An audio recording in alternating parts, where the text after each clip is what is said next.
خرچ کیا کرو، صدقات و خیرات، غربا مساکین، ان کو کھلایا کرو، پیٹ بھرا کرو. اس میں کوئی اختلاف ہے؟ کوئی یہ کہتے ہیں اہل حدیث کہتے ہیں کہ نہیں غریب کو نہیں کھلانا چاہیے، یا گرین چینل والے کہہ رہے ہو کہ نہیں جو کھلائے گا وہ یا رسول اللہ والوں سے خارج ہو گیا. وہ بھی کہتے ہیں بھائی کھلانا، کھانے پینے کے بھی قائل ہیں وہ، کھلانے کے بھی ہیں. ہم صرف کھلانے کے ہیں، کھانے پینے کے نہیں ہیں. تھوڑا سا اختلاف آ رہا ہے یہاں پہ. وہ کھاتے بھی ہیں. کھاتے کیسے ہیں؟ ربیع الاول آئے گا اس پہ مٹھائیاں کھا رہے ہیں تباہ کے نبی کی محبت میں، اور پھر جناب وہ تیجے کا کھا گئے، 40ویں کا کھا گئے. جو ان کے مذہبی رہنما ہوتے ہیں نا، حضرت حکیم الامہ نے ایک واقعہ بیان کیا کہ ایک مولوی صاحب تھے، وہ بدعتی تھے، تو ان کو عادت پڑ گئی تھی مردوں کا کھانا کھانے کی. جس کے ہاں بھی کوئی میت ہو جاتی تو ایصال ثواب کے لیے مولوی صاحب کو کھانا لا کے کھلاتا. تو ان کی تشکیل کسی گاؤں میں ہو گئی وہاں امامت، تو وہاں دیکھا کہ وہ لوگ مر جاتے ہیں تو ان کے لواحقین کیا کرتے ہیں، مولوی صاحب کو کھانا نہیں کھلاتے لا کے. مردوں کے نام پہ ہوتا ہے نا، اتنا کھانا کھلا دو، فلاں کو کوفتے کھلا دو، فلاں کو کباب. میرے یہاں بھی ایسا ہوا تھا، ایک صاحب کا ابا کا انتقال ہو گیا، مجھے ہر ہفتے کوفتے لا کے کھلا رہے تھے. مجھے پتہ ہی نہیں، میں نے کہا شاید محبت میں ان کو کچھ ہو گیا ہے. کوفتوں کا سالن ہوتا تھا بڑا مزے کا. میں ان کو منع بھی کرتے، کہتے نہیں بس محبت میں کہ کھا لیتے، چلو بھی گھر والے بھی خوش کہ آج پکانا نہیں پڑے گا، کھا لو.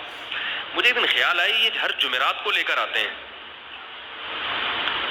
ایک دن میرے ذہن میں خیال ہے کہ یہ جب بھی لاتے ہیں دن کون سا ہوتا ہے؟ بچپن میں ہم نے سنا ہوا تھا کہ جمعرات کو بعض لوگ نیاز میاز کچھ کرتے ہیں.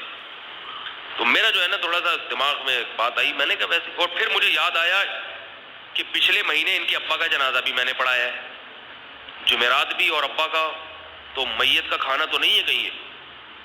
تو میں نے ان سے پوچھا، میں نے کہا حضرت یہ آپ اپنے ابا کے ایصال ثواب کے لیے تو مجھے نہیں کھلا رہے کہیں؟ اس نے کہا جی. اس کا خیال تھا کہ مولوی صاحب خوشی سے میرے بغل گیر ہوں گے کہ اور نانی کا ہو نا تو بتانا مجھے ضرور.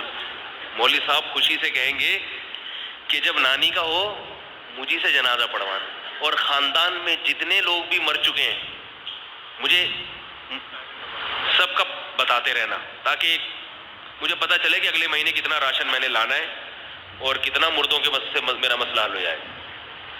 مجھے بڑا غصہ ہے. میں نے کہا آپ اگر ثواب پہنچانے کے لیے کھلا رہے ہیں تو کسی غریب کو کھلائے بھائی. میں تو اللہ کا شکر ہے غریب آدمی نہیں ہوں. اب ممکن ہے کسی کو خیال ہو کہ بھائی اگر وہ مولوی صاحب کو کھانا کھلا رہا ہے ابا کے ثواب کے لیے تو کیا ہے اس میں؟ تو یہ اتنی بڑی بے ادبی اور بے اکرامی ہے. بعض چیزیں دلائل سے سمجھ میں نہیں آتی، مثال سے آتی ہیں سمجھ میں. دیکھو آپ نے اپنے والد کی دعوت کی، اکرام کیا، ان کو بلایا. ابا خوش ہوں گے آج میرے بیٹے نے میری گھر میں دعوت کی ہے ماشاءاللہ. بلایا، کھانا رکھا، ابا نے کھانا شروع کیا. آپ نے کہا ابا ایک منٹ پہلے یہ تو پوچھے میں آپ کو کیوں کھلا رہا ہوں.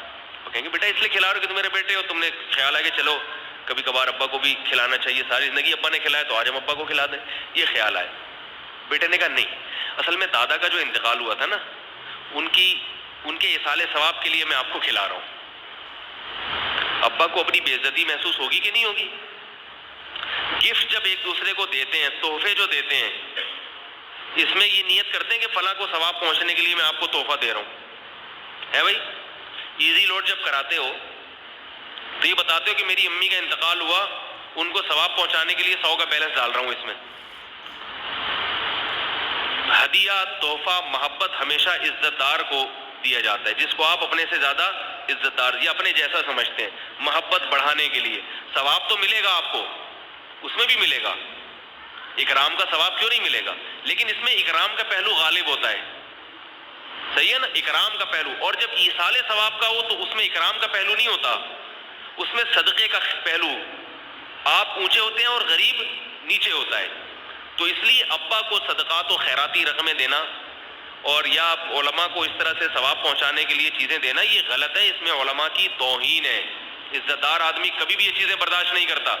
ان کو ہدیہ دینا چاہیے محبت بڑھانے کے لیے یا محبت کے اظہار کے لیے. دو چیزیں ہوتی ہیں، ایک تو یہ بتانے کے لیے کہ ہم جو آپ سے کہتے ہیں نا ہمیں آپ سے بڑی محبت ہے، تو یہ اس دعوے کو ثابت کرنے کے لیے تھوڑے پیسے خرچ ہوتے ہیں، دعویٰ ذرا اچھی طرح سے ثابت ہو جاتا ہے نا. ورنہ فری پھوکٹ کا دعویٰ تو کوئی بھی بیٹھ کے کرتا رہے. بہت محبت ہے.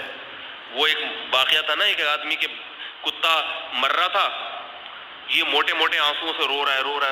لوگوں نے کہا کیوں رو رہا ہے؟ کہہ رہا ہے یہ کتا مر رہا ہے، مجھے اس سے بڑی محبت ہے، مر رہا ہے. کیوں مر رہا ہے؟ بھوک سے مر رہا ہے. تو کہا یہ تیرے پاس روٹیوں کا ٹوکرا ہے نا، کھلا دے اس کو. کہہ رہا بھائی اس ٹوکرے پہ پیسے خرچ ہوئے ہیں اور آنسو فری کے ہیں، روؤں گا بیٹھ کے، فری پیسے، یہ روٹی میں نے پیسوں کی خریدی ہے، تو ہدیہ دے